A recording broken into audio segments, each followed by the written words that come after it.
జొన్న పొట్టు ఉప్పిండి ఎలా చేయాలో చూద్దామా. ఫస్ట్ అయితే మనం ప్యాన్లో ఆయిల్ వేసుకొని ఆయిల్ హీట్ అయ్యాక ఆవాలు, జీలకర్ర, ఎండుమిరపకాయలు కూడా వేసుకొని అవి ఫ్రై చేసుకోవాలి.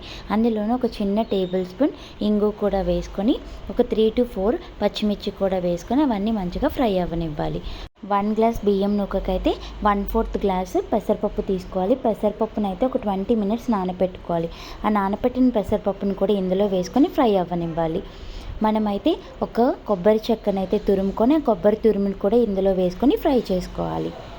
అవన్నీ అయితే మంచిగా ఫ్రై అవ్వనివ్వాలి.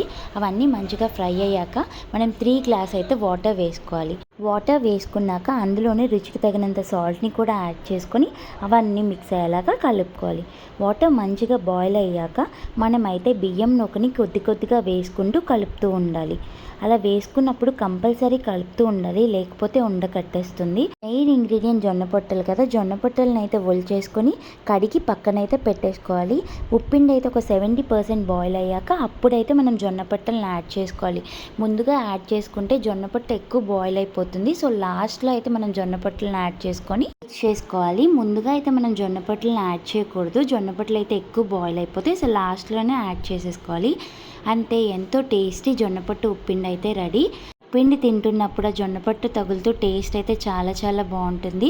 మీరు ఒక్కసారి నాటు జొన్న పొట్టులు కానీ స్వీట్ కార్న్ దొరికితే కంపల్సరీ ఈ రెసిపీని అయితే ట్రై చేయండి. ఉప్పిండితో అయితే టమాటా పచ్చడి కానీ ఆవకాయ అయితే కాంబినేషన్ చాలా చాలా బాగుంటుంది. మీరు కూడా ఇంట్లో ట్రై చేసి ఎలా ఉందో కామెంట్ చేయడం మాత్రం మర్చిపోవద్దు. Like, share and follow for more videos.